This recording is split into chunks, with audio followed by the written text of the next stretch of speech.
It's C-Doc again.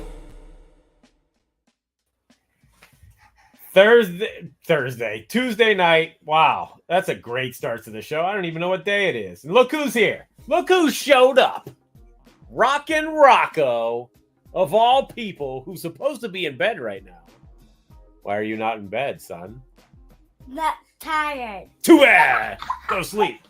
No. Yeah, you need to go to sleep. No. You definitely need to go to sleep. No. Yeah. No. All right. Tell the people what's up. What's up, Ma?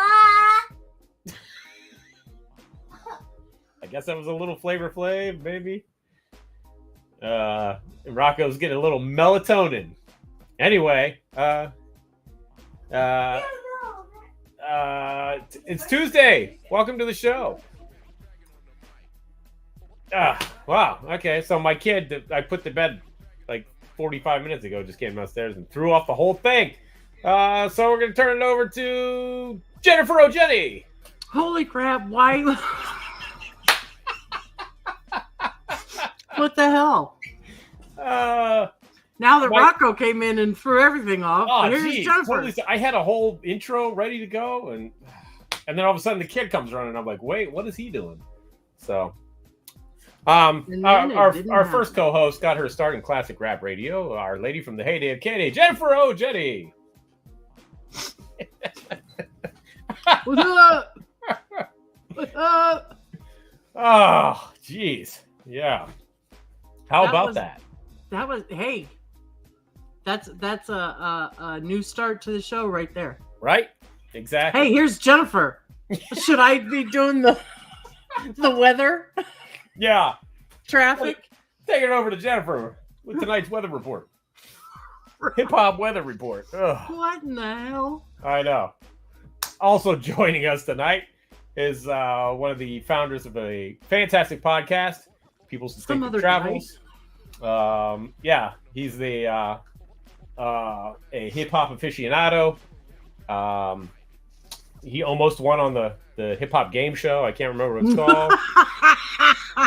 He should have rightly won, you know. But so here's just some other guy. Yeah, ladies and gentlemen, Ultramag 7. Yeah. Oh, you Doc, you hurt me. Jennifer knows that hurts me so much. I know the story. You got robbed, man. You got robbed, dude. Yeah, I got robbed, and you know that the sad thing about it is the guy who I got robbed by, Geechee Dan. He's on Rock the Bells radio, and he does a lot of promotion. And I see him everywhere, and he always has cassettes. Jennifer knows. I was like, who's this guy? He came with like 30 cassettes. And every picture you see, he's got a boombox or some cassettes. And it's like every time I see him, it's just like it's like rubbing in my face. He's stealing your steez, man. He's rubbing in my face. It's so bad, man. He wants to be he's trying to be Ultramag 8. No. Respect to Geechee Dan. He's a man in his own right. It's good dude. I mean, you know, it's all fun and games. He's a good brother. Yeah. And you know, he's doing his thing over there with LL and Rock the Bells. Ultramag -7. Yeah. Yeah, I had -7 points at the end of that show. Divided by 7. Yeah. You did better. I saw the clips, man. You were holding your own. No, I did good, but it was the way that the button was set up. You know, you should be able to ask the full question and then have to press the button. He'd be like, "So who was it?" And I'm like, "Dude, you ain't even hear the question." You know, but he didn't get the full question out before he was pressing the button. I'm like, "Come on, man, we gotta do something about this." See, what they should have did was they should have just stopped the question. Like there, you know, like as soon as somebody hits the button, they stop the question. And so if you hit the button too early, it's like, yeah, well, no. Now you just better come up with something. Shout out to my man Lonzo, you know, and his, you know, the show. I think a new season is starting up, but nice. You know, hopefully I can get back on there and redeem myself. Yeah, hell yeah, I'm rooting. Yeah. Or not. Thank you. We all got your back, man. We got your back. Thank you. Thank you. Also joining us this evening is the president of Rap Station, the man behind Hip Hop Gods, coming from the Northwest Side. Ladies and gentlemen, back from the dead, like Everlast once said. Damn it. Flatline. Yeah. Damn it. I'm Some gonna other cue guy. that up.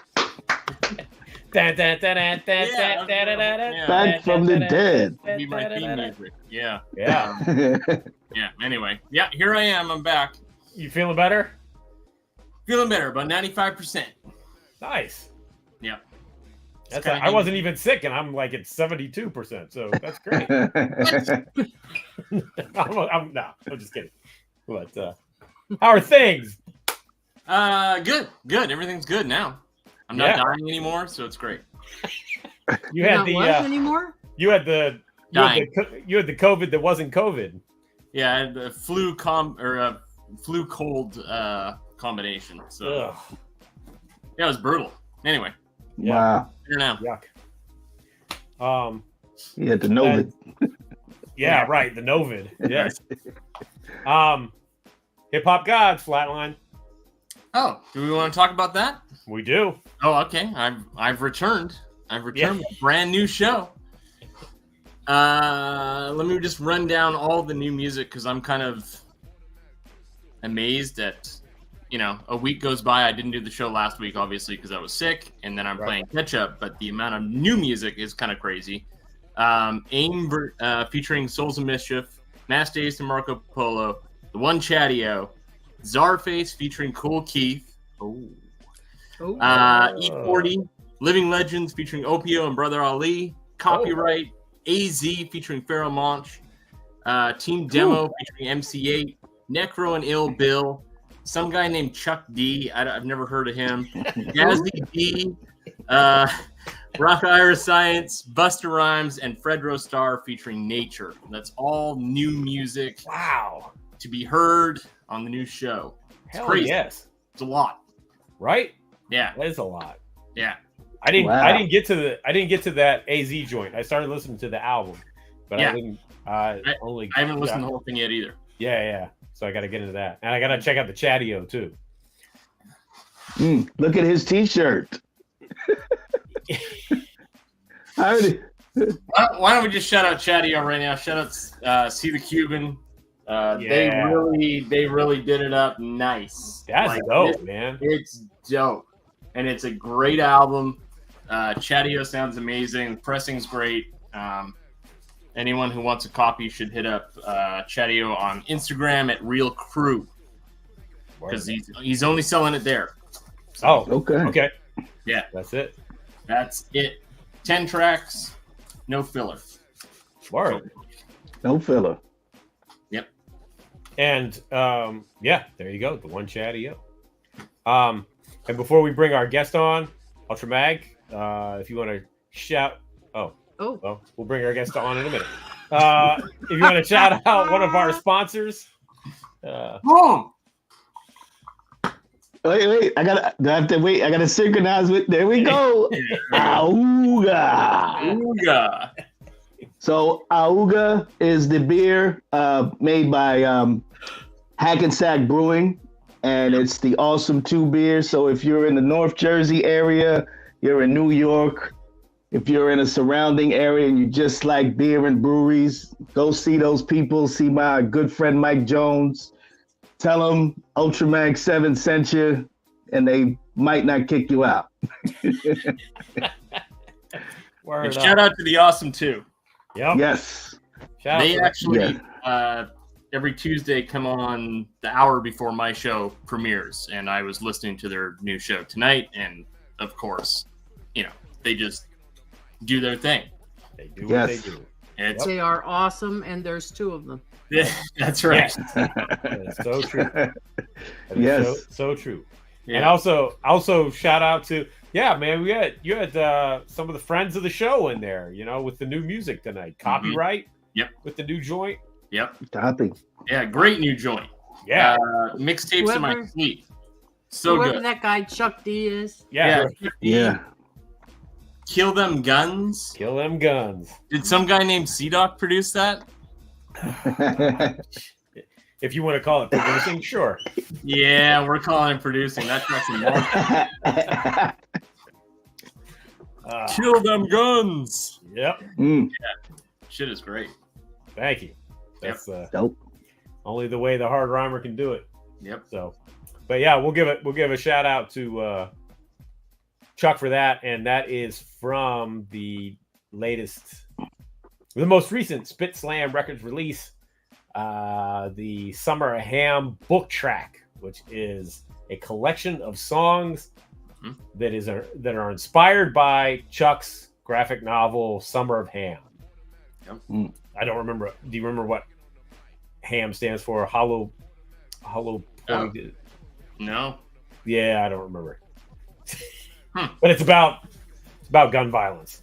Yeah. So, and then we got the album that goes along with it. Yeah. So companion piece. Yeah. Yeah. DJ Too Tough on there. Yes. Ant Live, Bishop Lamont, DJ M Rock, Black Medine. Yep. Yeah, it's solid. Loaded up with some good stuff. Yep. Okay. Rud, Casanova, you ready? He was kind of doing the thing. I don't know. I guess we could try to bring him on. You know? Yes. Thank you, Knackworst. Knackwurst. Yeah.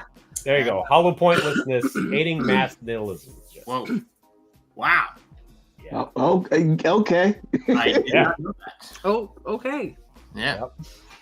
And then There you go. my Yeah. wife said, "Who is he now?" The hand. Thanks, babe. We'll see that. Yeah. Well, I guess Oh, Cass is having some technical issues. He's here. Our guest is Houston, here. we have some problems. Yes. But I was I have been all day. Girls, I gotta lock pump it up. Dan Anthony just my all day. Yeah. In my, Repeat. On repeat. on repeat in my head, man. Mm-hmm. So I had to take the kids out for a little bit, and we were in the car and put it on. Davey's like, "Can we listen to James Brown?" I'm like, "No, can't listen to James Brown." We're listening to- He requested James Brown. oh yeah. Oh You man. should have played Do the James. Brown, I did. Brown, Brown. I did. Go- okay. I said I gotta brush up for my guest this evening. Yeah. I said, so this is as close as we'll get. Do the James. And then and then Davey's like, so, does he like James Brown? I'm like, come on, man, really? Come on. They used to do the James Brown on stage. Yeah, exactly. Come on, Davey. Mm-mm-mm. But Great. yeah, so Great year in hip hop. That 1988. I hope we get to talk about that. man, Yeah, man. you know. Also, they work with one of the greats, one of the legends that I can never hear enough stories about, Right. Paul C. Yeah. So we gotta talk about that. Yeah, Gotta talk definitely. about Paul C.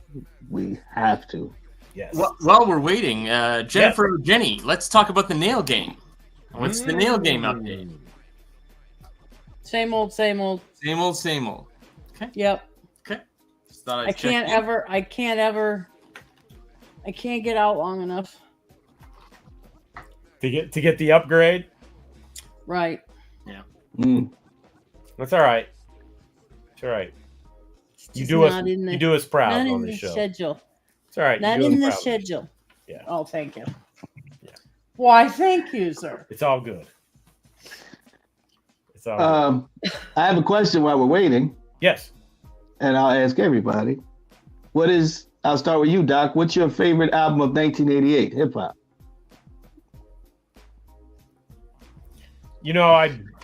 I'm sorry, it's such a broad question. I know. I'd be. You're supposed to say it takes a nation to make. Well, yeah. I mean, That's what I'm waiting for. that's the one. But like, Yeah, I mean, That's what you're supposed to say. it's nations, It's it's nations. But like, I always love the story because, Christmas '88, I had a list, and all I asked for was tapes. That's all I asked for. Mhm. And so Christmas '88, I got Nations, I got Stetsasonic in Full Gear, I got Big Daddy Kane, Long Live the Kane. I got Eric B. and Rakim, Follow the Leader. Wow. I asked for Power, but I got Ryan Pace. I think my mom saw the cover of Power, and she's like, "Yeah, I'm gonna get this other one." So I got Ryan Pace. Dude, are you guys like planning this before I get here? No, This is what I get for showing up late. I think Ultraman came over and stole my tapes. He's like, "Here's Doc's '88 section." No, I got EPMD Strictly Business. I got that on wax. Mm. And I'm trying to think if there was. I want to say there was one other one, but I mean, come on. I mean, that list 88 right there was the year. that quite list is honestly. insane. Yeah. Jennifer, what's your favorite hip hop? '88. Do I really have to? I know what. Everything he just said, that 88 was the year. But, if I had to. Of the band that spelled S-T-E-T. I mean, that album is so fucking good. In Full Gear is so good. Oh, that to me, it takes a nation and In Full Gear are companion pieces. Like I got them like at the same time, and they were both, and like the production on both was like this, and I was like, yo, it was insane. Yeah. Yep. Yeah. And Antoine just shouted out K9 Posse. I was talking to Sugar Bear earlier, and he mentioned K9 Posse because he was talking about a gig they did together, and ain't nothing to it is the joint, man. That is the joint. 88 was really, that's What is your year? kind of the year. Yeah. Flatline. Everything. What's your favorite? '88. It's not Nations. It is. It is. Oh, It look at him is. starting. Let's see what he's doing. Oh, this guy. Oh, Yeah. Yeah. Yeah, Knack. Nation to me is like one of my, if not my most favorite album of all time, any genre. Nation is it's bananas. I mean, it's really Yeah. Soulbuck. Yeah. ridiculous. You're right, Soulbuck. It was a great year for Hippity Hop. Yeah. Hippity Hoppity. Hippity Hop. And yes, Knack, you mentioned By All Means Necessary. I already had that. That was what I had that from earlier. He's the DJ I'm the Rapper is another one from '88. Right? I absolutely love. What the fuck, man?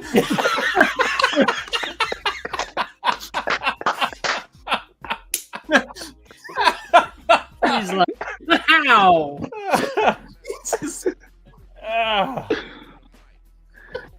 Thanks for giving me footage there, Flatline.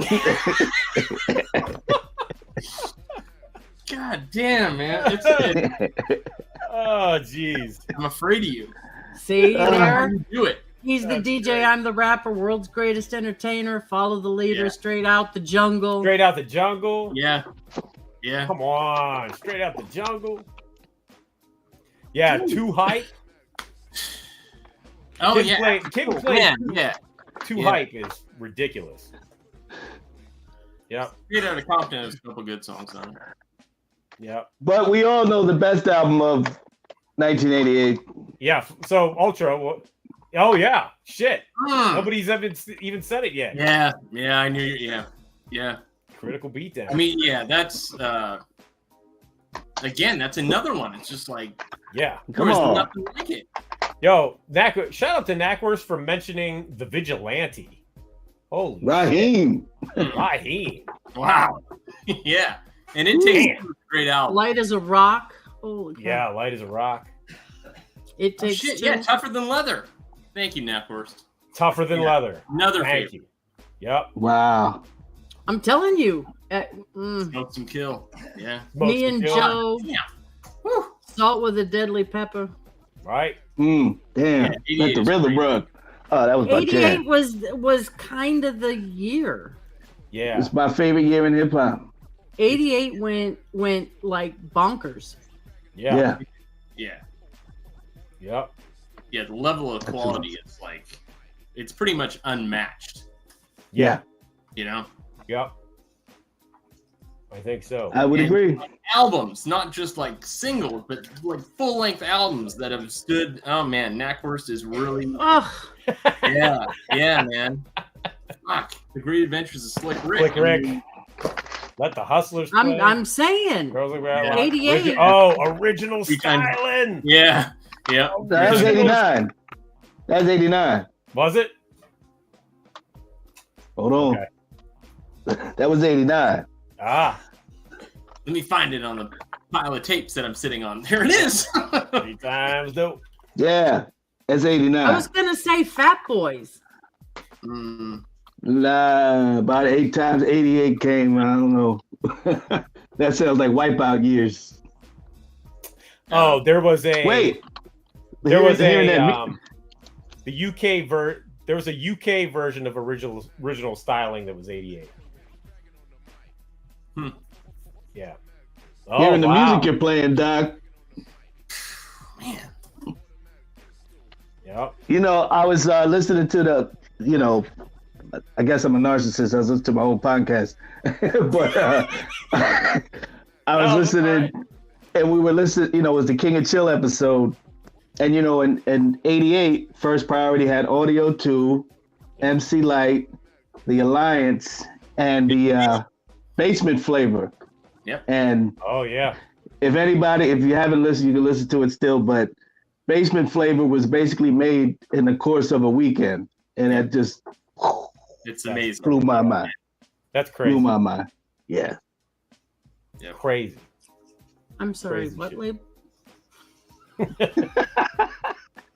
What label? Jennifer First knows what? too much.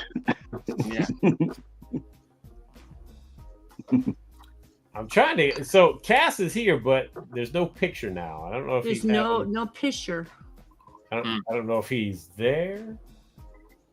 He's having technical difficulties. Yeah. Let's see.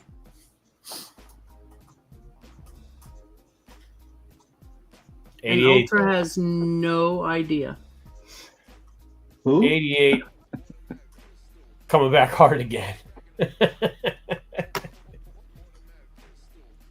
Yeah, 88 was kind of the year. Yeah. Life is too short. Life is too short. Bow, bow, bow, bow, bow, bow, bow. I'm trying to remember. Okay. There he is. All right. Well, let's bring him on. Super Level C, Oh. Casanova Rud from the. Well, okay, we'll try it anyway. They're in the class of '88. So from the duo, Casanova Rud, ladies and gents. Yeah. Run. Yo, can you hear me? Can you see me? Is Yes. everything okay? I was Yes. here the whole Oh. time laughing at everything. It was Oh, incredible. okay. I know why C Doc is called C Doc because he's crazy. He needs to go see the doc. So Yeah. that's his name is incredible. Pretty Hello, much. Jenny. I have to address her first. Ladies first. I apologize. Hello. I know Flatline like a brother. Yes, sir. Yes, He sir. is Thank you. one of my biggest supporters of hip hop. Thank you so much for everything you've done for me, and especially for keeping hip hop alive, especially with your format and your platform. Is incredible. It's my Incredible. pleasure. Keep And that of course- music coming. Oh, definitely. I have some new stuff. I'm definitely going to hit you up first. Okay, You're, good. you're the only format I'm giving music to anyway, so it doesn't even matter. Okay. And of course, Ultra Mag. You're like the ultimate version of a blend master, because no one can create the type of stuff that you create. Visuals with the visuals actually aligning with the lyrics and the feel of the song that you're mixing it with. It's incredible what you've done with my stuff. I can't thank you enough, bro. And I think you're probably definitely unappreciated. But thank you, sir. Thank you. I appreciate you immensely. Thank you for what you do. Thanks for having me. I'm happy to be here. Thank you for being here. Yeah. Yeah. Thank you. Is it too early to talk about the new music that's coming? No, I mean I'm always ready, because when it's time to be ready, I'm already ready. So let's talk about it. Yeah. Give us the scoop. We like to see what's going on. Well, just to give you some highlights, I have about 20 songs that's solid, I think, in the can, but I've changed as a person, as a spiritual, like, conscious person as well. So I don't really want to convey the message I had in those time capsules, I call them now. But those 20 songs I think will be available at some point. But I'm definitely making a current album with my current state of understanding about life and just evolving, because you want to evolve as an artist, and you want to add that to your resume of what you've done. So I don't want to stay stagnant with an old sound or an old mindset. I want to show where I'm at now. I'm an older man now, but I'm still young at heart. But I have viewpoints that need to be conveyed, and I don't want to fit in the mainstream of what's going on with popular hip hop. And the formats that are present aren't really aligned with my spiritual energy, and I don't want anyone to profit from what I'm doing as a gift. And I don't want to be involved with YouTube, Spotify, none of the above. So whatever I do is going to be organic, and it's going to be ground roots, and it's going to start with you guys. Man. So in other words, girls, you don't have them locked anymore? Is that what you're saying? Well, have them locked at one point was, as we know, was a term, just getting the ladies and being charismatic and whatever. But now, it's definitely ladies now, but I have more respect for how relationships are and just the pursuit of courting someone. So it's not as braggadocious as it might be before, but I still have that Casanova persona for sure. All righty. Oh man, there we go. And as you see, I had a flat top before I had the compensate and go to but it's fine. I'm happy to be here nonetheless. Well, that's great. We can't wait for the new music. Some with my son. His name is his name is King of Queens. He has some stuff himself as well. And we have some previous stuff we've recorded together. Even Flatline heard a few things we've done before. Yep. And he's evolved as an artist. He's more with I don't call it hip hop now. Not hip hop music, because we know hip hop is a culture and encompasses everything. But the music isn't technically hip hop. I think it's more hip hop. It's more popular hip hop, So it's not. He's doing the drill. What's that other stuff called? I forgot what's the version of it's called now. It's called it's drill or trap, whatever it was. Drill. I was gonna say. Yes, and the message is geared towards violence. Dark images, and I try to incorporate some of my ideology with him. But it's not about really being, conscious in that type of music. It's about it's a different type of feel. But we're doing music together. So we should have something together with that, and it's right around the corner. I mean, the studio's been primed, and I'm ready. I'm more alive than I've ever been, and I think I sound still pretty good too as well. Yeah, that's great. Oh yeah, good. That's great. Yeah. Here, Knackwurst in the comment is telling a fun Super Lover C Casanova Rud story. Circa 1997, he was visiting Minneapolis, and a homie took him to the hip hop record store, and he found the girls' 12-inch. and he was stoked. He said, dude at the cashier broed out with me about how great it was, and that guy turned out to be Slug from Atmosphere. What? It was Oh, his store. wow. That's crazy. Yeah. Sluggo. That's pretty cool. That's pretty cool. Wow. That's dope. Yeah. So Rud, how did you get started? You know, what was the gateway that I always call it the gateway drug that got us into hip hop. Yeah. You know, but what was yours? Was it a record? Was it just the vibe? Was it? Well, I was fortunate, you know, and it's ironic to say it like this now, but I was fortunate to grow up in the projects in NYCHA. Yeah. And it wasn't called NYCHA back then. It was actually called the projects in Astoria, Queens, in New York City. And we always had music around us. It was a hotbed of like, it was like the inception of hip hop around us. We had Queensbridge about 10 blocks away, right across the river. You know, Harlem's doing what they're doing. A bridge away, the Bronx is right by. So we're closely aligned with each other, with DJing, with like DJ Hollywood and DJ Smalls. You had the TNT brothers that were known. I mean, the Disco Twins that were known in Queens, and they were from Astoria. So they were very pivotal for the beginning parts of hip hop. So they always had like jams in the park, or some kind of like, you know, some kind of display of, you know, what they're doing, spinning back or whatever the case may be. And the first thing I've ever seen was the DJ. MC wasn't even prominent at that point. Right. You know, I remember being in the you know, sneaking outside, 11, 12 years old, 13, whatever it was. And, you know, going outside and I'm seeing people partying in the park, and they got something plugged up to the lamppost for electricity. And then all you see is the DJ in the dark with some light illuminating off his face.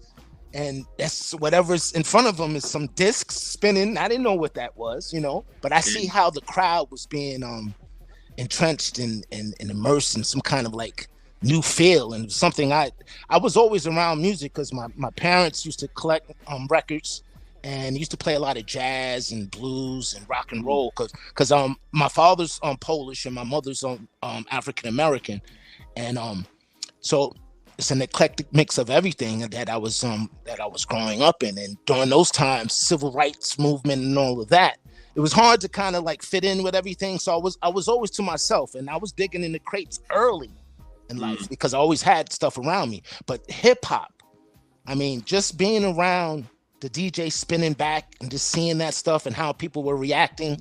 And then I see the MCs started to come into play right around the time I wanted to get my own DJ sets and all of that stuff, right? And I was like 14, maybe 15. I'm hearing Grandmaster Caz, I'm hearing Treacherous 3, I'm hearing, you know, all of that harmonizing and stuff. So it was always on like a cassette tape. Somebody had a copy of a copy of a copy, you know? So, but it was something to give me a reference of. And so after a while, I got tired of just celebrating it. I wanted to be a part of it, you know? And my mom, she had a turntable set and, you know, nice amps and some good speakers and stuff. And BLS was a jazz station at that time, 107.5. Yeah. And it, for some reason, the format changed. The program director changed it to R&B, and because it wasn't really no hip hop yet, right. R&B and stuff like that. Soft, you know, listening music. She was livid. She said, "I'm not playing music ever again. They took my jazz station away. You can have my stuff."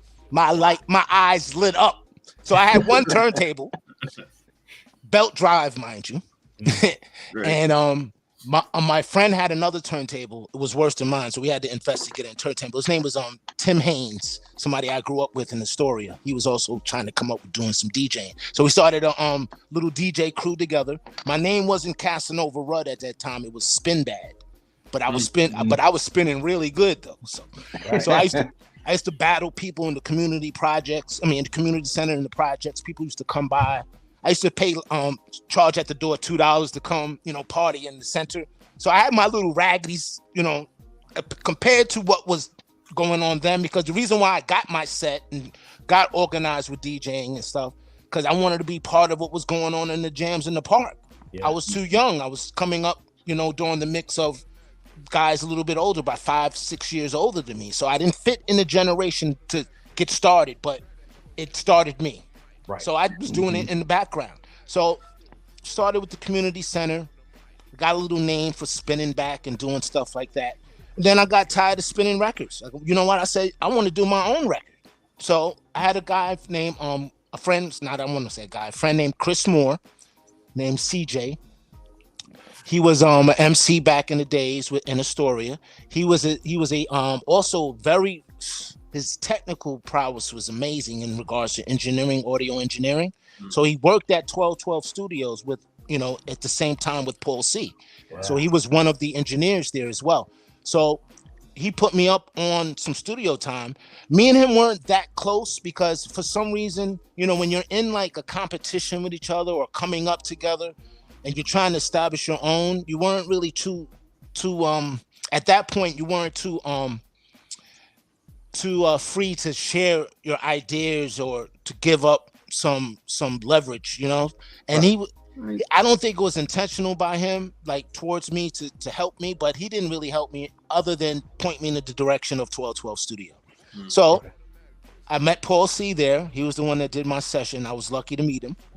And we hit it off immediately, like first day. He said, "What was your?" He saw my name on the docket, whatever, for paying for the session. He said, "Rudnicki, are you Polish?" I said, "Well, my father's Polish," and he started laughing because he said he was also of the same ilk, and that connection right there, like, it's automatic. So I'm sitting there just telling him what my ideas, and he was in awe a little bit because I was coming in with some records and stuff, and he happened to have the SP12 like in the area, and he was showing me some stuff, and he showed me how to organize stuff on the SP12. And I did my first demo there, and he let me do it myself. I'm actually doing the stuff myself. I paid for a session, 4 hours, and he said, "Come back tomorrow." I said, "I don't really have no money." He said, "Well, I just need some help. Just come hang out." Came back after school, came back the next day, hung out.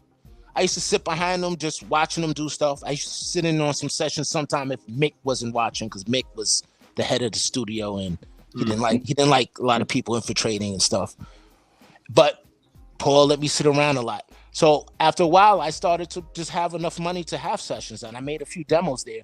I did a demo with the Gap band, Outstanding, and that was my hit.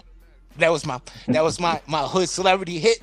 And at that point, me and Super Lover C wasn't down with each other. We were best friends, hung out every day, were in competition with each other in certain aspects of things, ladies, music, but we used to collect records and stuff too. So I brought him to the studio as well. I wanted him to do his demo there. So we were we were involved in a hip hop contest at the USA roller skating rink in Queens. It's in Flushing, Queens, I think it is, in that area. And it was a hotbed of hip hop at one point. There was a lot of artists like Eric B. Rakim came through there, Master Ace, Geronimo, Irv Gotti. A lot of people were, back and forth. Biz, I seen Biz there a few times, but it was their famous for the hip hop contest they had. So we were in a few different hip hop contests, but there was one that was staged by BLS, and it was part of the Juice Crew. They were going to pick a member of the Juice Crew. Whoever won the contest would be in the Juice Crew. Wow. So me, Super Lover C, I wasn't even Casanova Rud, mind you. I was just DJ. I changed my name from Spinbad to DJ Rud. And I'm in the contest as an MC because I also had the ability to write as well. Right. So I did my demo and had it ready to play in the background at USA roller skating rink. I came in 4th place. It's okay. I did well, faring against Master Ace, who won. He became a member of the Juice Crew because of that. I think Soup came in 3rd. Mike Geronimo came in 2nd. I'm not exactly sure, vice versa. Wow. But so that's how that started. So to think about it, Soup might have been a member of the Juice Crew if he would have won the hip hop contest. Right. So in the crowds, there was another guy named DNA, David Nelson Askew. Yeah. He owned a record label. He also owned or managed a part of a radio station, and he had it on something overnights. And he saw us in the crowd, and he contacted both of us, and he asked us if we were a group because he saw us hanging out with each other at the end. Mm-hmm. So I said, no, we're just friends that we're in competition. And so he wanted to sign us, and we wanted a deal. And at that point, it's the inception of hip hop. Who was thinking about money? Nobody cared about money. Right. It's about street cred. It's about notoriety. Right. It's about being down, being part of stuff. Yeah. So not knowing the business of hip hop, we signed a contract. Didn't realize it was double dipping involved with management and record companies. But long story short, he was pivotal to our career because he gave us a format and a platform to release our work. And Due to James was our first single, obviously. And Girls I Got 'Em Locked came as the album, but Super Casanova was the second single. Was the B side? Was the B side? No, it was just an A side. A side was something else. But let me go back. The story with those two songs. I had the sample for Due to James, and Soup had the sample for Super Casanova. So we were both in 1212 doing a demo with those songs. And instead of me doing my demo with Due to James, Soup traded me Super Casanova because I kind of liked it more than Due to James. Silly me, but I traded Blues and Pants. That was the sample. Yeah. And he had the dirty version of In Peace to President. Yeah. And we had that on deck to do a demo. I was going to be in the set, like around the session when he was going to plan on doing it. And I was going to do the Super Casanova at some point, but I was already doing other stuff. But when we signed with DNA, we decided to put both of those records out together. And so we redid everything, reformulated everything we were thinking about doing. I even changed my name because, we sitting down saying, okay, Super Lover C and DJ Rud. Something doesn't add up here. So we was playing around with some stuff. Romeo, that's the guy's name. It wasn't Mike Geronimo. I apologize. His name was Romeo, and that was Irv Gotti's artist. Okay. So I was going to use the name Romeo Rud, but somebody had Romeo, even though it didn't end up coming to Andy. But, he was still solid as an artist. But I tried Don Juan Rud. It's too much going on. I said Casanova Rud. Sound good? You like it? I like it. I like it. It fits. And to this day, I'm Casanova Rud. And we know the rest of some of that story. Yeah. Wow. So that was the inception of my beginnings and my involvement with Super Lover C. And yeah, it was great. I wouldn't change a thing. Wow. Okay, so I'm always incredibly fascinated to hear anything about stories about Paul C, because there's just not enough written about him. I don't think, and he was taken from us way too soon. Anything you can tell us, Paul C stories, what you learned from him, anything at all. He used to tell me, smash that shit, compression. So I apologize for my language. No, it's all good. Go ahead. Yeah. Okay, my bad. My fucking bad. Yeah. Compression, limiters. He loved panning left and right. He taught me everything about engineering. I didn't know any of the terminology because I'm a stupid kid just in the studio sitting behind someone learning stuff. Just like Lost Professor, just like certain other people as well. I was around Paul probably more than everyone else. Probably don't hear that. Probably won't get there. But I'm not here for any of that stuff. I'm just here to maybe keep his memory alive. But yeah, many stories. I remember erecting a makeshift ping pong table. We used to like playing ping pong in the hallway in between sessions. That was one of the things we used to like to do a lot. He used to let me hold his car. Wasn't registered. It was a credenza, white credenza. I used to drive it around, no license. That was my dude. And I used to go record shopping with him a lot. There was a spot right down the block from Archer Boulevard. Well, it was on Archer Boulevard, but it was right down the block from the Music Building. That's where the 1212 Studios was located. It was called the Music Building on Archer Boulevard. It also had other studios in there.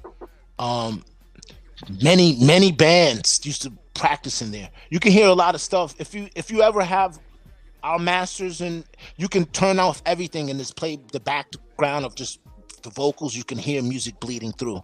Wow. And I remember Metallica used to practice there. A couple other bands used to practice there before they kind of blew up. So I was just the building itself was the energy of music. So I think that was probably a major part of just the magic that happened between, you know, me, Soup, and Paul. And at one point we were so cohesive as a unit that we formulated a production team. It was called CPR. We had a logo and everything ready. C for Cliente, P, you know, for Paul, R for Rud. We had the blip thing going through the CPR. Oh wow! And it was going to be CPR Productions. And unfortunately, you know, with his timely murder, whatever happened, you know, it's ironic. The day that he was murdered, the night before that, I was going to spend the night because we was going to go do some record shopping and do some productions. And he said, "Rud, just go home tonight. I'll see you tomorrow." Next thing happens, you know, I get a call to speak to some detectives. They came by, picked me up, spoke to them. I'm still to this day, I'm just like, my mind is blown, you know, because I don't have any answers. I didn't get a chance to say anything to him. You know, he knew I loved him, but I would tell him I love him right now. Yeah. Wow. Damn, man.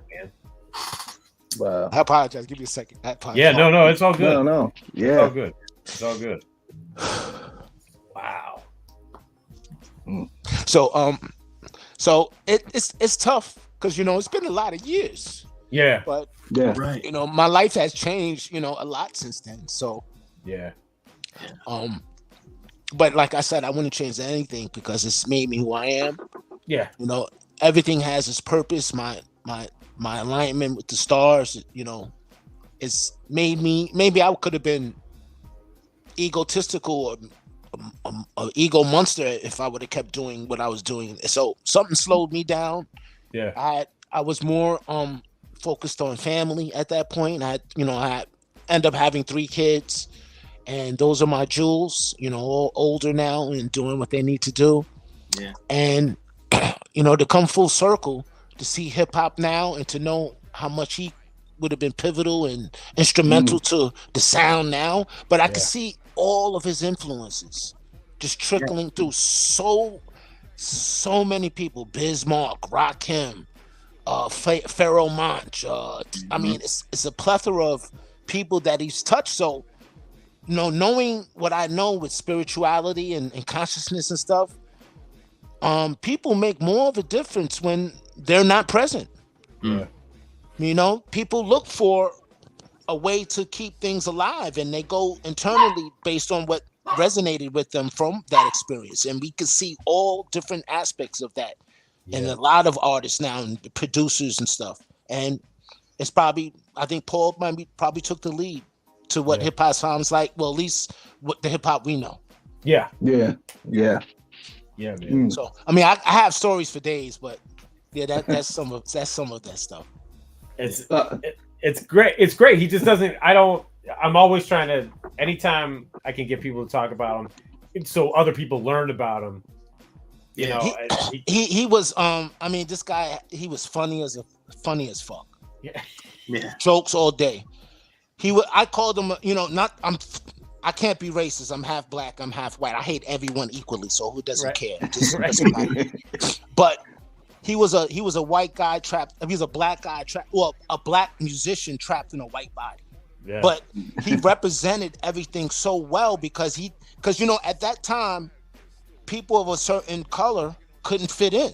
You know, it was a black thing. It was an ethnic thing. You know, it was an urban. You know, dirt from the grime. So the reason why hip hop came to be was because we didn't have a way to convey our message to get our angst out, to get our aggression out. So we had to create a form of art to do that.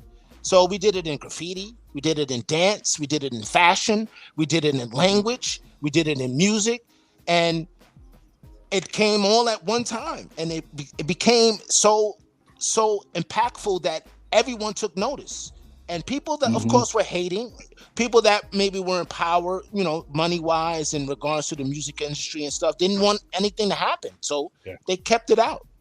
But it grew underground. If it wasn't for the DJs like Red Alert, Marley Marl, and you think about the underground DJs on all these college and, you know, these other radio stations, they actually created the synergy for them to have to take notice about hip hop because it was a big S with two lines going through it they were missing out on. So the machine came in later, and we were lucky to be part of the first artists being signed to major labels, because before us there wasn't really a lot of artists signed to major labels. We had like Sugar Hill Gang.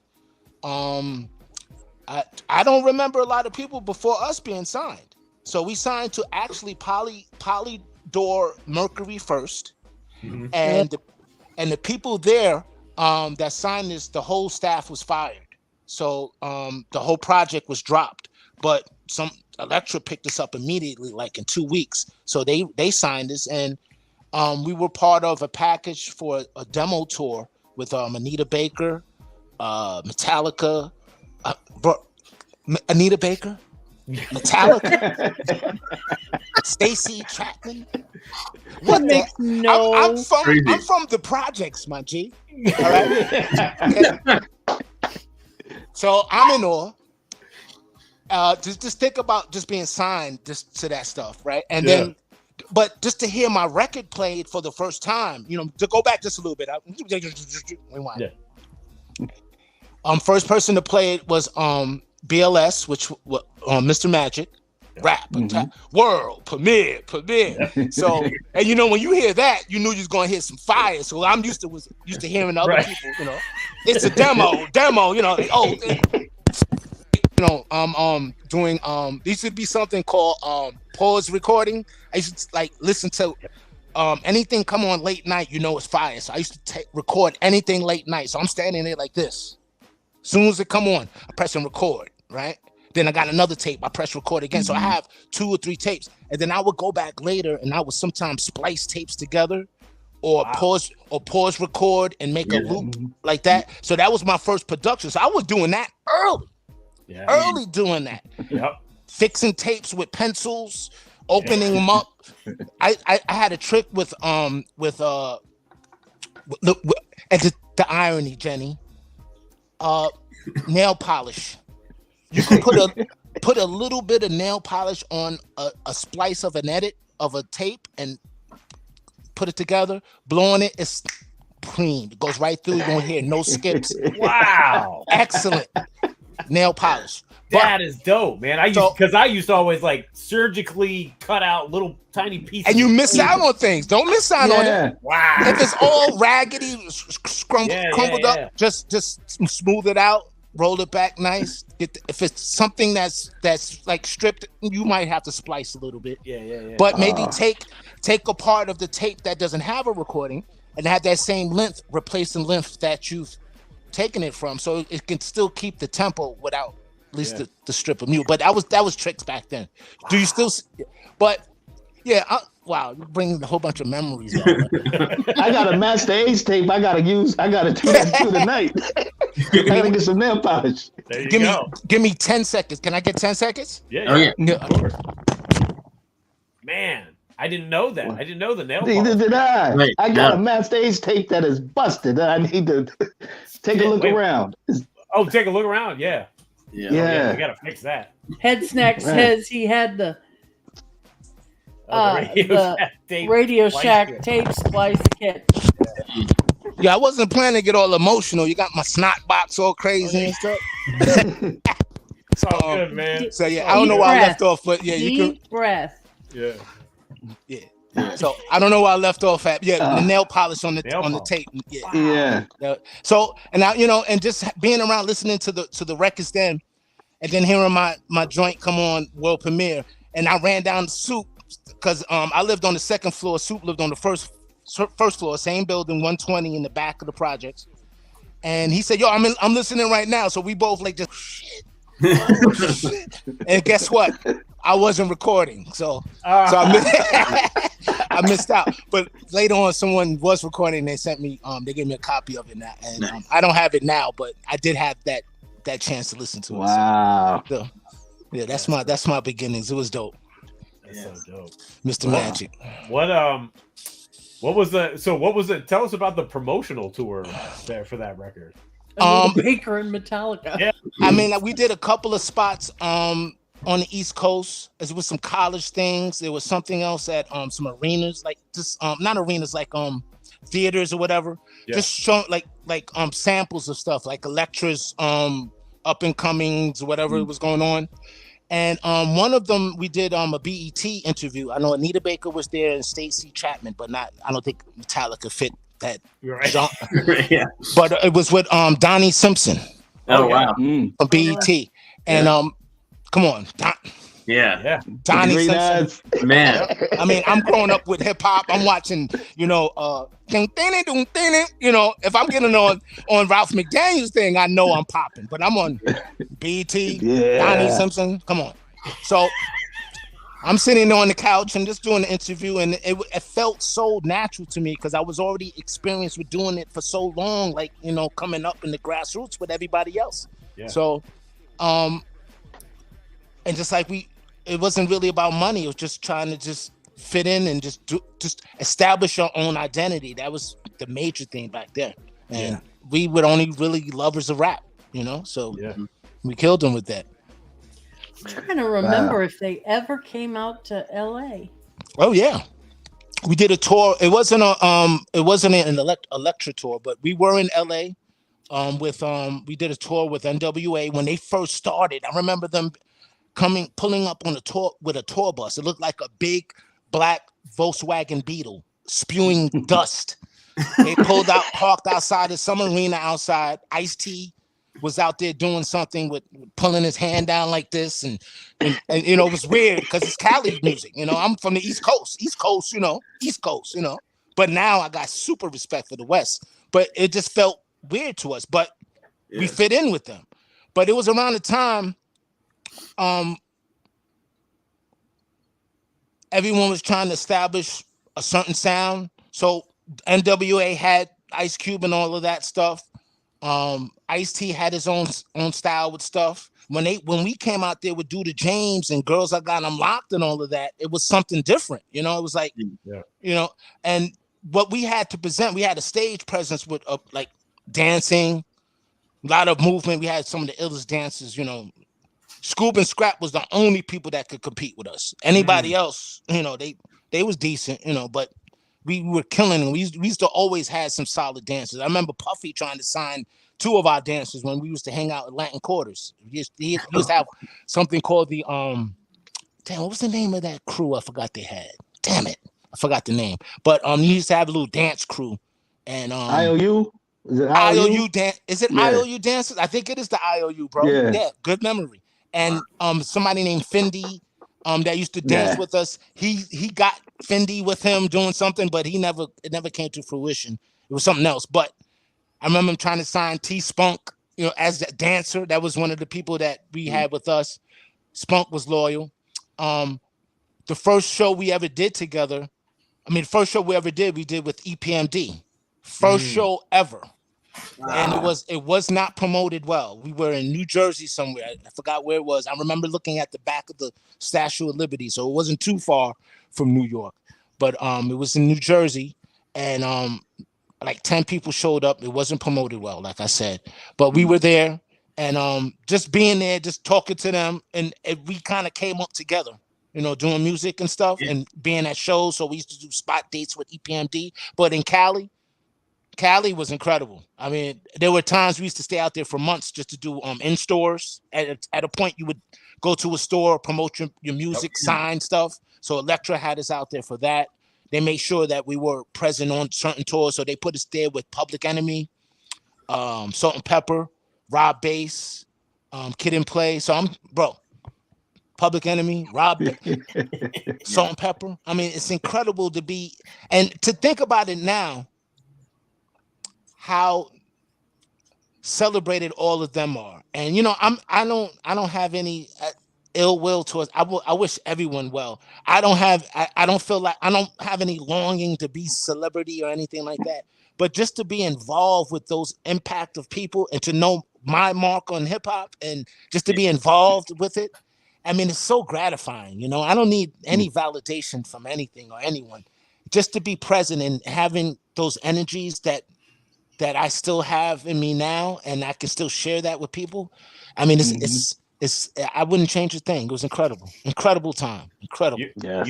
You are a member of the class of '88, man. Yes. Yeah. Yes. Yeah, like you guys. I didn't miss a thing. I heard you talking about it. I didn't hear our album come up, but it's all right. I vaguely remember them coming to the radio station. I vaguely remember you guys coming to the radio station. And we used to Texas. We went out to Texas a few times, and because I know the hotbeds, because there was the BRE convention. I remember us going out there, and I remember I forgot her name that had that issue with Dr. Dre. D Barnes. D Barnes. Yeah. I'm kind of connected to her now on IG, but we weren't really close. But I remember the time she approached us immediately. Her energy was infectious, so I gravitated to her immediately. Beautiful person, beautiful spirit. Wanted to do an interview with us, and we already know how she documents information and stuff now. But I was very, I didn't know who she was then, but I'm always cordial and with everyone. I want everyone to experience life with this stuff. This is incredible to me, Yeah. And I was sharing my story, and she was happy to meet us. So she hooked us up with a lot of like people there to meet. Like I remember her introducing us to Levert. And I remember talking to him about using Super Casanova because we used that, and I said, I used her song, right, the Casanova, and then he said, did you sing it too? Because I hope you didn't sing it. And I could remember that to that day, him saying that, and it was he didn't come after us for any sampling, anything. So I respect him for that. And I don't even know if he knew the song, to be honest with you. But just just having that experience was incredible. So yeah, we were in Cali, Jen. We were in Cali. Yeah, I vaguely remember you guys coming to the radio station. Yeah. And if you came to LA, you definitely came to the radio station. There was just no way about it. We might have been overlooked. We might have been in the set with everyone, but maybe it wasn't enough time to maybe speak to us, or maybe meeting you directly. I might have met you. At this point, everything's vague to me. So, gray matter. Exactly. You asked me to try to remember back in '88. I don't. Good luck. It's been a minute. Yeah. Rud, one question I always had on that first album, because I did that video. One of my favorite songs is All You MCs. How come you didn't rhyme? You only rhymed on that song. How come you didn't rhyme more? Because you right there with Soup. Bro, thank you so much for that compliment. But I think that's a stretch. Soup is a lyrical and beast. Well, yes, his delivery. Yes. I can't match his delivery, but I think I could have held my own, and I appreciate that acknowledgement. But we were more strategic because, it wasn't just us, with creativity now. We had the money machine behind us. So, they wanted us to stay in the at that point, whatever work, keep that format. You have your lead singer. You're the DJ right now. Whatever you do, just come out. You guys are pretty boys, and do it whatever you do. So, we had to stick with that strategy of presentation. But I was doing my stuff because we did an EP, a follow up after all the nonsense happened. Right. I had heavy lyric input on that. So, but that particular album, there were a couple of things we put left on the edit floor, but that we were going to come out with the second album. But when Paul passed, that was shelved. Okay. Yeah. Yeah. Wow. Yep. And there's some stuff that I don't even have access to that we've done that I probably will never get either. Probably some recordings or some samples that and stuff, they took ownership of that and just, whatever, whoever has it. I don't have no ill will. I don't want to make any money off of any of that stuff anyway. So with that, so is that some of the stuff around like the Romeo, like time period, or?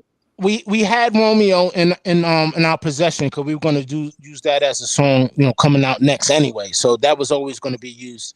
We were kind of negligent to come out with it because since Paul passed, we didn't want to come out like a money grab or nothing like that or take advantage of something, and to be honest, that was the only production Paul ever did for us, because the thing is, people think that Paul C produced us, but Paul C didn't produce us. We produced 95%, 99% of our stuff. If people check the credits, they would know. Yeah. But Paul was instrumental to our sound. He crafted our sound just like he crafted a lot of other people's sound. Rakim, Pharaoh, Large Professor. And of course, he also was prominent with production as well. But we did our own production. I was heavy. The reason why I didn't rhyme is because I stay with my strong suit, which was production. And Soup's strong suit, he could produce as well, but his strong suit was MCing. So we stood with that formula, and it worked for us. So because it's instead of trying to stretch yourself out, being super creative, you kind of miss out on certain aspects and little nuances and little intricate things you could take advantage of if you really focus. And we were definitely focused on the music. We took it really seriously when we were around those, these Public Enemies. When we were when we were planning on doing the album after the two singles, Due to James and Super Casanova, when we were signed with Elektra, we wanted to do the songs at 12:12, but guess who booked the time at 12:12? Ultramagnetic. God damn it. They bought all 7 months. 7 months. 7 months straight. Money up front. Ultramagnetic. So we had no choice but to and that was Paul C. We couldn't use Paul. So we had to pick up the outfit, and we called, made some calls. What's the best studio? We was mad as hell. Where's the best studio in New York City? So, we got the money. So the money wasn't the issue, but we should have realized that because the money was coming out of our advance. But back to the music business. But we went to Green Street Studios, and we got the best engineer. We're gonna say that. Yeah, well, I apologize. It was either that or Green Street Studios, and I think there was another studio that was popping at that time. The Music Factory, I think it was. Music Factory, yeah. And we were going to go there too as well, but they said the best engineer was Rod Way, so we had Rod Way behind us on the boards, and so come on, I'm learning from Paul C, Rod Way, Green Street Studios. The first time I ever seen sliding faders, I'm like, what the hell is this? He said, yeah, we just got it. This is the SSL, blah, blah, blah. And over here is the Neve, blah, blah, blah. And I'm over here, I'm from the projects, and, I'm sitting there writing down notes. And that's when I learned the technical side of engineering, because I learned how to listen and hear from Paul. Yeah. But I got my engineering, like my actual engineering etiquette and stuff from Rod Way, and I wasn't even around him that long. I was only there for like 2 months recording, and right across the studio, guess who's recording? A Nation of Millions. This is recording it had to be right across the street. Right across the studio. Hey, how's it going, Vietnam? What's going on, Shockley's? One day I forgot. Well, actually, the third day of recording, because we were doing setting up the editing and like the process of laying the tracks. We didn't do any track laying yet, but we're setting it up. And getting all the sounds. And I forgot my whole sound disc, and I had the rolling sounds, so I didn't have my 808s. So guess whose door I knocked on? Nation of Millions. They gave me a disc. He said, Rud, put this in and just make a copy real quick. Bring it right back. They gave me a disc. It said PE 808. So guess what I have on my album? And I know it's not like a regular 808 because they used to resample their sounds and put it in and tweak it. So I have the Nation of Millions 808 on Girls I Got Them Locks album. I said, oh, I'm not using it just for one song. Right. I'm using it for all of the songs. So that's a little tidbit of that people don't know about is that the Nation of Millions 808 is laced over Girls I Got Them Locks album. So I got to give him some production credit. Yeah. Hell yeah. I was going to say, I thought that's why I knew Green Street, but this was at Calliope. Yeah. Wow, that time was crazy, man. This was at Calliope and Chung King. Yep. Oh, Chung King was popping too. Chung King. Also was D&D in Manhattan had something going on then. D&D Studios. Power Play, I think, was coming into something at that point, but we weren't there yet. We only recorded at Green Street and 1212 for those projects. Yeah. So unfortunately, Paul wasn't able to do anything with us with the album at all. The only thing we used was Do to James, which wasn't even the version that came out originally. The version that we use on the album is clean. We got a clean version of Impeach the President. All the echo delay was taken out because we wanted to make it a little different, you know. But even if we wanted to make it the same, it's not going to sound like 1212. It's impossible. Right. So it was more cleaner, but everything we did was with calculations with Rod Wave. He pulling out a calculator. We doing timing with the effects and gates and limiters. And I'm like, damn, this shit is fucking incredible. I'm learning this stuff. And I took to it. Like, I mean, that's going back to what you were asking, why didn't I come up with emceeing? I was a techie. I was an engineering. I want to be behind the scenes. emceeing. That's whack. You know, that's not where it's at, buddy. You better get behind the boards. But little did I know, at some point, you know, the DJ and that aspect would phase out. As we know now, DJ is not even almost present with anything with hip hop presentation. Think about it. It has to be like on a show or like a set or something, but it's never presented like as a package anymore, unfortunately. Yeah. So that's the story behind some of that album stuff. One more question I had about the song Romeo. Was that the first time? Well, I think it's the first time for me. Was that the Jerky Boys on that song? No, that I got all of that stuff from a Disney record. It was because remember I used to collect records. I used to never have to go record shopping because my grandmother had every record that you can. I used to go record shopping at grandma's house. Drive up to Jamaica, pull up.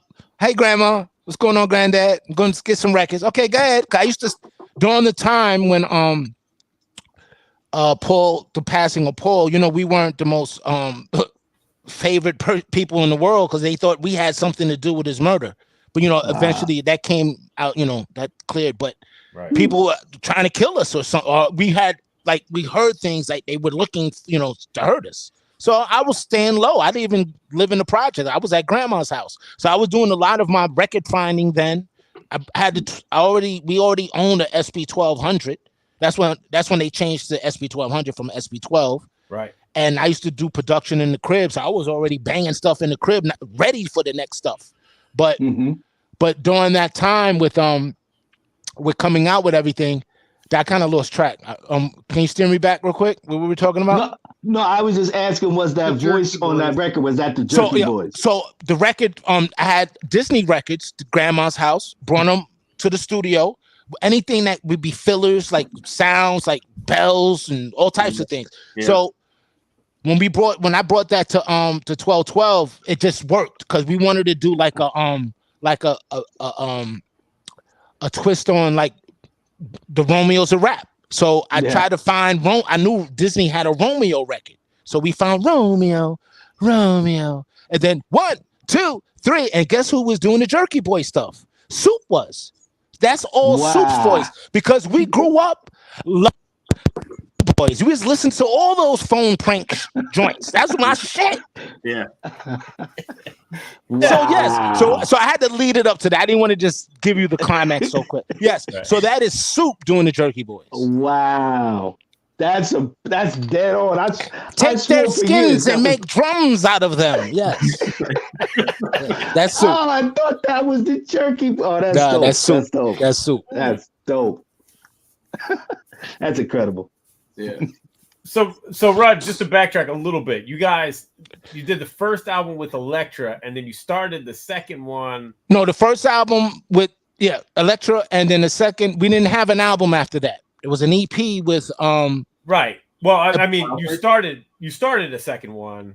Yeah, and when Romeo was going to be the lead for the second album, Right. and we had other stuff that we were going to use, but we didn't have access to the samples or the songs because they took everything that Paul did from the studio, any tapes, any discs. I'm at the studio with Paul almost every day. All my stuff is there. Yeah. So I mean, what am I bringing it home for? My SP12, I had to go get my SP1200 from there at one point. Right. Wow. So. But that single was with Epic, right? Romeo was with Columbia Epic. That's correct. Yeah. And the B-side was Gigolo. Yeah. Yeah. Yeah. That was and the irony, bro. The irony again. Hype Williams. You know Hype Williams? Yeah. Mm-hmm. He did a video for us for Gigolo. Oh, really? Oh, Really? There's a Gigolo video out there on Super 8 on that wide frame. Yeah. Guess who was the first wide frame video ever? It was us. Wow. And it never came out. We hired him to do a video for us right out of college. He did it for us for $22,000. Wow. He won't admit to that because he shortchanged himself on that one. But just like everyone who was all just wanting to be down, I guess he liked what we were doing. So we did Gigolo there. And guess who did the Romeo video? That never came out. Somebody named Tico Wells. He was an actor in remember that Cadillac Records? Remember that guy that was the owner of Cadillac Records from the movie? I forgot his. Remember that dude? He was the one that did Strike Up the Band. He was the actor that Tico Wells hired. We did it, and guess where we did it at, Jen? California. Oh, Wow. Wow. But nice that video is not out, and someone has it somewhere. wow. So yeah, and then we were signed by EMI, Wild Pitch. Yeah, you ended up at Wild Pitch, yeah. And then we did an EP, and we did a video for that. But we were kind of puppeteered by Stu Fine and Amy Fine, who were the heads of the owners of the label. Yeah. And when we did was it okay? Hold up, give me a second. I'm getting lost in the sauce right now. Give me a moment. Whatever videos we had to do next, we had Hype, but they didn't want Hype to put out the stuff because it looked too new or different. Okay. So we didn't use Hype. Search was also an A&R at Right. Oh, right. Yeah. and he used to hang out with us, come out to the projects with us, and hang out all the time. Who was on? Main Source was there. I never saw them. OC. Yep. Yeah, OC Ultra was there at that Ultra time, was wasn't he? there. Yeah. No, Ultra. I think they weren't. I think they were released. Or they asked for their release. They weren't actually down at that point. I think it was Entice. Entice. Oh yeah, Entice. Yeah. And I can't forget the my dear brother's oh my gosh, how can I oh my goodness. The cool. Wasn't School of Hard Knocks on there too? Cool. UMCs.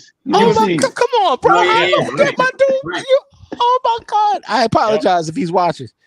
But sorry, Keith. I feel terrible. But Sorry, Kim. Yeah. yeah, cool. I mean, right. I speak to Kim almost every day. It's crazy. But I'm so sorry. I tell you that gray matter, Jenny, it go real quick. So, but oh man, it's a whole bunch of memories. Sometimes they get the timelines are crossed. I apologize for some of that stuff, but I'm definitely sharing some shit. Yeah. Nobody know about none of this stuff. you guys were there with the Coup was there. Yep. Yeah, Well, School of Hard Knocks. Yep. Yep. Where was this? Wild Pitch? Wild Pitch. Yeah, Yeah. Wild Pitch Okay. EMI. So we were we did that EP at Power Play Studio. I had someone that worked with us named the Undercover Brother. Vic, he's very he's important on an underground, like reissues of old vinyl of certain like classic bands and stuff. So he's in that market, and he like sells with Japan and back and forth. So he does his own thing underground with vinyl, and I think he's down with Kenny Dope. Yeah. So he's doing. So he was part of some of the mix and music part of it, because we were part of the same Astoria. We lived in the same area, and he was kind of part of us growing up doing stuff. So he was part of the EP as well, like was sharing his ideas. We had someone named Kess. He did some ghostwriting on one of the songs for us. A couple of bars or whatever. He helped us out with stuff. So we try to incorporate people and bring them into the fold. He got some writers credit for it. You know what I'm saying? So, but and I was more included in the lyrical aspect of it. And I think since it's kind of hard. It was hard to stay relevant at that time because, as you know, it was so much stuff to compete with, and if you didn't come out with something in a year, you almost forgotten. And if you didn't have any visuals to back it, you almost wasn't even known. So we weren't known for the visual part of it, like crossing over. We were good in the magazines and stuff, but TV and when you see certain artists having high quality videos, we didn't have any of that stuff. So we didn't get the chance to get the notoriety as everyone else, and it showed how we didn't end up as popular as everyone else, but we had the respect. So that's enough for me. Man. Yeah. The heads know. Definitely do that. Yeah. The heads know. So that was that the last stuff that you guys did together? With the EP. Well, ever since with the passing of Paul, you see how important Paul is. Yeah. I mean, he was the glue to just the feel of everything that was so magical, and the magic was there, but something was missing, and the main thing for me was the love for it. I kind of lost the love for it, to be honest with you. Soup, he was still doing his stuff, but we kind of grew apart a little bit. You know what I mean? He moved to North Carolina. I stayed out in Jamaica, Queens. At some point, I moved out to projects. Couldn't wait to get out. And just think that we had so much music we could have done and released together, and it just didn't come out. But I did some SoundCloud stuff, and we have 2 songs we did together that I have on SoundCloud. I don't even think people really know about them too much, but it's on SoundCloud. Spanish Bars and Legend Twice. Those are the 2 songs we did together, and you can go to SoundCloud, Casanova Rud, and you can see it on there.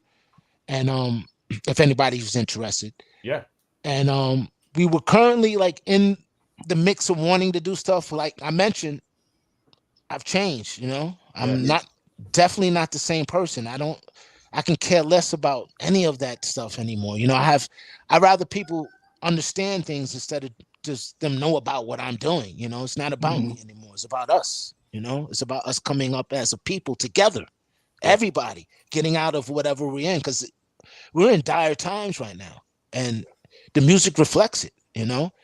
I remember Nina Simone said the artist's job is to reflect the times they're living in, and I don't think everyone's living in drugs, violence, and all of this stuff, but it's being portrayed through hip hop, and I think I know it is socially engineered. The machine was the main thing that corrupted hip hop. It changed what the purpose of hip hop was. It became something more of a profitable medium than a way to express culture. Yeah. Yep. Totally agree with that. Yeah. But you kept producing throughout the 90s. You still did some production, right? Yeah, I did some stuff with Pop Mega. I did some stuff with Prodigy. I worked on. I taught. I directed Havoc on how to do some organizing with how to do his drums and to lay samples on certain things, just to listen out. Anything Paul would have done, I've done with people, because Paul was so willing to open up and show me stuff. I felt I had to do the same thing. I had to incorporate that same ideology and give back, because it would be selfish not to. So I try to spread it as much as possible. So I did it through production. I used to do free stuff for the people in the projects that come to the crib, record right in the crib. I didn't have any Pro Tools and stuff then, but I had, some 8 tracks and task scams. And so I was doing my own thing with that. And I remember Dante Ross coming to my crib in the projects, and I was working on Pop Mega stuff, and another person named T Rock. T Rock was from the projects. He was City Never Sleeps. City Never Sleeps. Right. Oh shit. Yep. Hold up. Can I get 10 seconds?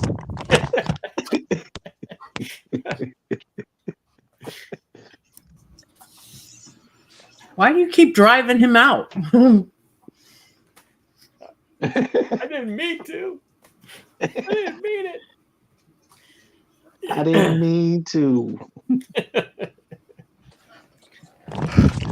You guys are great. Thank you for your patience. Oh, thank you. Oh, no problem. So City Never Sleeps. We had Tasha Jones singing on it. She's a radio personality, prominently really actually known in Philly, out of all places, but she was definitely popping in New York City as a radio personality as well. But she sung the hook for us. And at that time, sampling was, oh my God, they was trying to rape people for sampling. Yeah. You couldn't get anything cleared. So we were hiring musicians to come into Power Play Studio. We were working with Anton Pushansky, and also what's this other guy's name? Damn, I forgot his name. And he was ill too. How I forget his name? I'm getting old. And so we did the track with Dante signed T Rock, and he signed Pop Mega. Yep. Pop got the day we were going to shoot the video. Oh. Wow. And I was always I want to say I pet the shit, right? And I pulled up the train, but guess what they did? They went to the label Profile to go get the money, but they had money in their pocket, $50 a piece at least, but they wanted to be stupid. Let's hop the train. They hop the train, going to get money for the video shoot to pick up clothes and whatnot, right? So they get locked up in Queensbridge, right? What the hell are you doing in Queensbridge anyway? You're from Astoria, but they in Queensbridge hopping the train, right? Now, if they were slick, they didn't call me to say anything. Rud, they didn't. The check came. We're going to pick it up and blah blah. So they took it, went themselves, got arrested. Pop Mega was arrested, and then he ended up being extradited to Maryland, and for some domestic charge or something, which I think was nonsense. Right. But he was a very lumbering, he was big dude. And Pop Mega was a beast. I mean, he would come right off the top of his head. That song that he did, the song we did together was called Ghetto News and Raw. I took the Raw from it was T Spunk's idea, that was our dancer. He said, "Yo, Rud, you should use that joint from Natural Born Killers," and we took the sample right from the VHS. A VHS. It's actually richer than a CD because it's recorded on a magnetic tape or analog tape. Yep. And that's why the sound sounds so different now, because everything's on digital. It's not really on analog anymore. So it's lost that richness, that vinyl, that warmth, in the dynamic range. But Ghetto News, and that was ready to be recorded with the video. But if we had a video, maybe it could have picked up some steam. But then guess what? After he did his 8-month stint in Maryland, guess who else comes and extradites him to Boston? Some detectives come pick him up, and after that, Profile say, "You know what? We gotta release you guys because it doesn't look like it's gonna happen. And T Rock, unfortunately, was released because T Rock was part of our production package because I had a production deal with Dante Royce with Profile, and I appreciate Dante for doing what he did. He didn't have to give us a chance, and it's just we on Profile Records too, bro. It's crazy just to be involved with all of this stuff, man. I'm blessed, man. Grateful, really grateful. Yeah. I mean, a lot of stuff didn't happen, but a lot of stuff didn't happen anyway for a lot of people. So I'm not, you know what I'm saying? Mhm. Just the experience alone, Yeah. And it was crazy. I'm over the place. I apologize. No, that's okay. It's all right, man. We're here for the stories. That's the whole point. I have a charge on my phone, so I might have to unplug the headset and go on some live feed without the headset in a second. So okay. I mean, well, actually, we were gonna wrap up. So. That's better. Yeah. Look, perfect timing. Yeah. I would love to come back and do part 2 at some point. That would be great. Maybe I'll bring soup. I'll bring soup next time. That would be fantastic. Yep. Yeah. That would be fantastic. Oh, that happened. No way. I got y'all. Okay. We just talk to Jennifer. We'll get it set. You gotta talk to me though, babe. Jen, just I'll email my number so we can have a direct connect, so we don't have to do all this back and forth texting nonsense. There you go. You got it. Mm-hmm. Yep. All right. There you go. Part 2 coming soon, ladies and gentlemen. Casanova Rud. Hell yeah. Your email hasn't changed, right? Same email. Me? Flatline. Yep. Okay. I'll just give you some fire to vibe with. I don't want you to put anything out yet, unless you want to. You're number one on your own format, bro. I'm sorry? How many number ones do you think I had on your format? You know, I got a good like handful on Hip Hop Gods. Did you know that? Yeah, a good handful for sure. Yeah. Yeah. City Hall. Man. Yeah. Yeah. So, I got that stuff. I hear B's voice talking about me and Flatline. Yeah, this. Blah, blah. I love it. Your format is incredible. I can't wait to hear it again. Thank you. Thank you very much. Oh man, you guys are great. Pleasure. I'm excited. I'm excited for this new music, man. We're ready. Me too. Me too. So just so let guys know I have all my if you want to find anything going on with me, just put the @ Casanova Rud, CASANOVARUD. You can find me on IG, on X or whatever that nonsense is called now. Facebook, my government name is on there, but you can find me there too. And music is definitely on all formats. I have an album called Lost Tapes, and it's stuff I did out my crib, just me, and just some stuff that I never put out. It's not even, I don't know if you'll even like it, but it's there if you want to hear it. You can hear it on Spotify. So just Casanova Rud me and you'll find it. Okay. And SoundCloud as well. The 2 songs with Soup on SoundCloud, it's called Legend, and the other one's called Spanish Bars. Work. Dope. Yeah. All right, ladies and gentlemen, Casanova Rud. What a pleasure. Thank you, sir. I appreciate it. Thank you so much, man. Pleasure was all mine, man. Thank you. Yeah, thank you. Salute. All right. Great stuff, man. Great stuff. Yeah. Fantastic. Love stories, hearing all those that stuff. Seriously. I didn't even want to interrupt him to ask him anything. I know. No, it's just I just turn my camera off and just sit back and listen. Right. Shit. It's amazing. Amazing. Yeah. Yep. Good stuff. I didn't even get a chance to ask him about the all his stuff that he creates is like so dope. There you go. Part 2. I had a list of questions, but when he just started flowing, it's like you start listening. Like, let me shut up and just listen. Yep. Well, in any minute you were gonna throw him off, so yeah. Nope, it's all good. It's all good. History, man. That's my man right there. Like, I've played so much of his newer music on Hip Hop Gods. It's, and I'm sure his newer stuff that he's coming out with is going to be just as dope. He's sharp. Sharp. So that's great. Yeah. You love to see it, man. You love to see it, that they're still doing it. They still love to do it. Right. Yeah. He's definitely not going through the motions at all. He's a creative. He's awesome. Yeah. So that's great. Yeah. Hell yes. Yeah. Hell yes. That was good stuff. Yeah. Good stuff indeed. And yeah, so I guess we ought to do our little brand stuff, that we do. The show, It's C-Doc Again, is brought to you by Hagsack Brewing and the Spit Slam Record Label Group. The Spit Slam Record Label Group, a Chuck D situation. Catch us on your favorite streaming platform, on Bandcamp, or visit our official web store at spitslamrecords.com. All releases are available digitally or on CD, with select titles available on vinyl and cassette. The Spit Slam Record Label Group. Throwback to the future sound. Ooga. There it is. Ooga. Oh, yeah. Yes, indeed. And like I said earlier, the latest release from Spit Slam, the Summer Ham book track. Check that out. Streaming now everywhere. Go to spitslamrecords.com. Grab a CD if you're so inclined. If you're feeling old school like that. Head 9 snack. chock full of 9 joints. Oh, yes. You're welcome. You're welcome, Head Snack. But Head Snack also said the pup is macking hard. Up is macking hard. Yeah.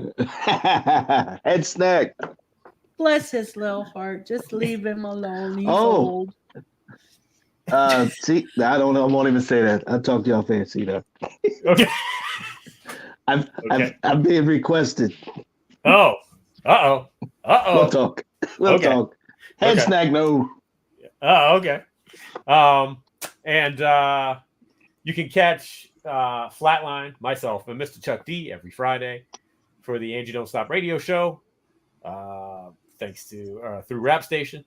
And I have the Spit Slam Jam of the Week. I play records released by the Spit Slam Record Label Group. I believe it was Kill Them Guns. It was. So, yep. There'll be a new one coming on Friday.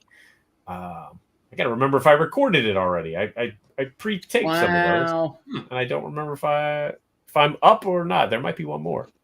So you can catch Jennifer O'Jenny and Ultramag 7 along with DJ Soulbuck every Sunday for the mixtape, where they play music from our upcoming guest for next week. I still haven't figured out a nice way to say that, but from next week's guest. It's a primer. Yeah, it's a primer. Yes, thank you. And so who is the primer for this Sunday? None other than Finsta from Finsta Bundy. There you go. So catch the mixtape on Sunday at 8 o'clock. Yes, Antoine. Sunday at 8. Yes. Eastern Standard Time. He knows. He's there. He's there. Yeah. Regular. Yep.